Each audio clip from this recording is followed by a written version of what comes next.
Welcome back to all the curious viewers to yet another thrilling episode. Today, we continue the captivating tale of Yayati, Devayani and Sharmishta. We pick up from where we left off, with Sharmishta becoming Devayani's maid. In this episode, we'll witness the dramatic marriage of King Yayati to Shukracharya's daughter Devayani, and how her arrogance and indifferent treatment of Sharmishta led to unforeseen consequences. Let's dive into this gripping tale of love, pride, and intense drama. Please take a moment to subscribe to our channel and support us. This will help us bring more fascinating content from the treasure trove of Indian epics to you.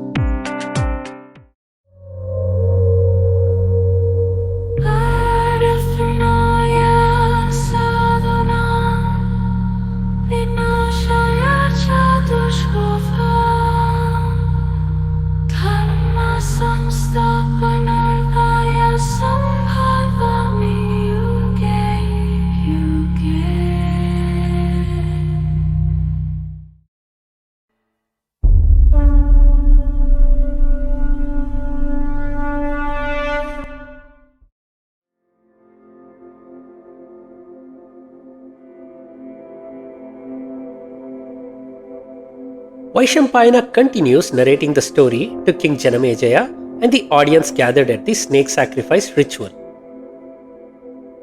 Out of respect for her father, King Vrushaparva, Sharmishta agreed to become Devayani's servant. One day, Devayani decided to relax in a serene meadow within the forest, accompanied by Sharmishta and the rest of her maids.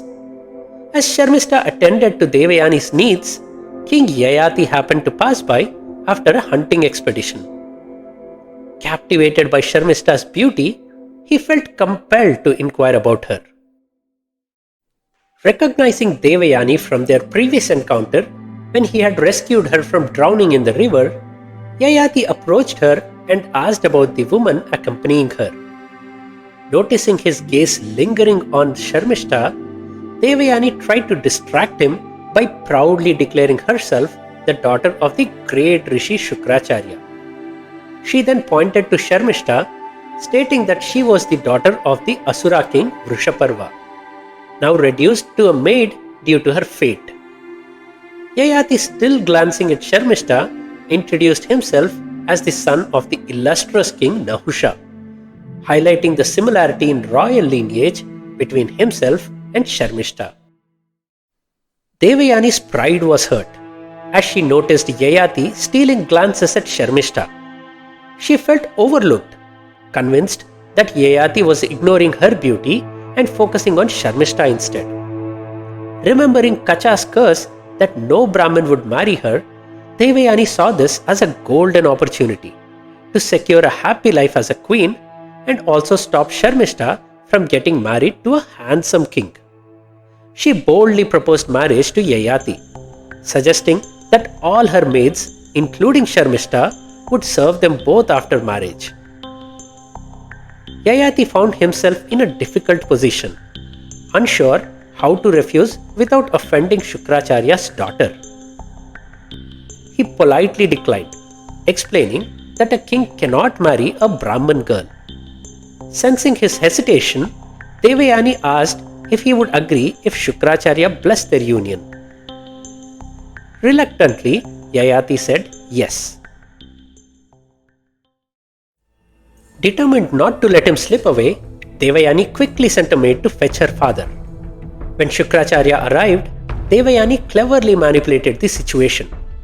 She claimed that she was already married to Yayati when he held her hand with his right hand during a moment of distress, citing one of the traditional marriage rituals.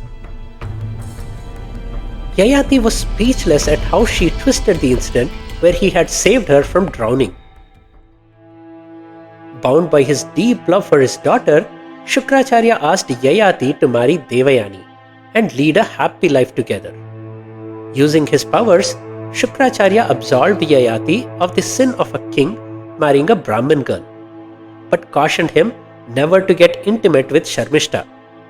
Yayati agreed, and together with Devayani, Sharmishta, and the other maids, he returned to his kingdom. A couple years passed, and Devayani bore 2 sons for Yayati. One day, while Yayati was strolling in the gardens, Sharmishta approached him. With a heavy heart, she poured out her feelings, explaining the depth of her depression from remaining a servant despite being a king's daughter. She expressed that, given her royal lineage, she was a suitable match for him. Sharmishta explained that since she belonged to Devayani, she also belonged to him. She compared herself to Devayani, saying she had missed the chance to be his queen, but she still wished to be a mother like Devayani. She sought his intimacy to become a mother.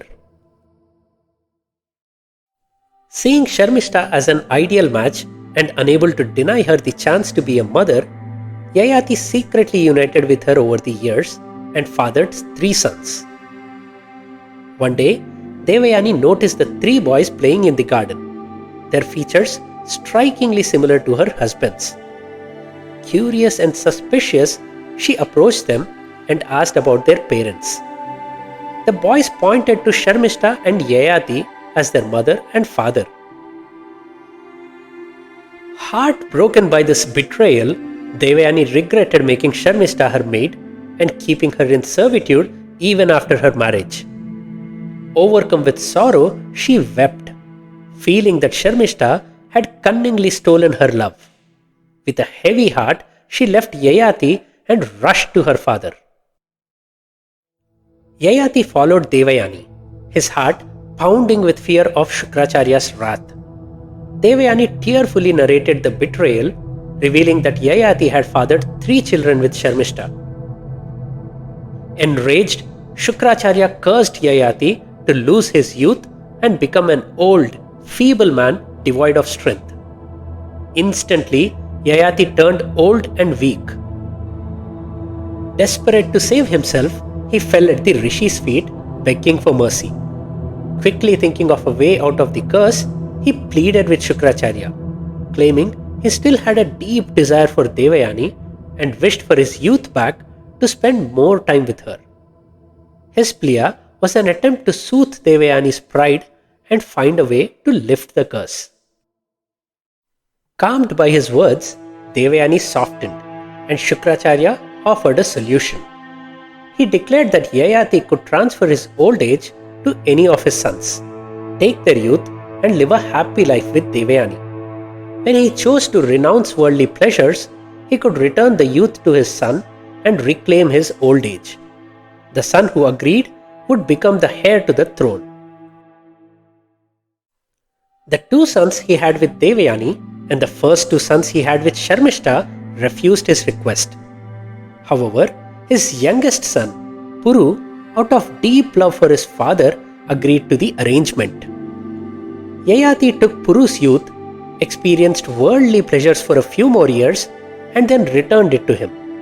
In gratitude, he crowned Puru as his successor. King Puru elevated his family's fame, and from then on, their dynasty was known by his name. It wasn't until his descendant Bharata surpassed his fame that the dynasty was renamed the Bharata dynasty. Janamejaya was thrilled to learn about the origins of his illustrious lineage and eagerly asked Vaishampayana to recount the story of Bharata's birth. Stay tuned for the next episode, where we delve into the romantic tale of Dushyanta and Shakuntala and explore the birth of Bharata, the legendary king who gave his dynasty and the country its name. See you in the next episode. If you appreciate our work, please like and share this video with your friends and family. Subscribe to the channel and click the bell icon to get notified when we upload a new episode.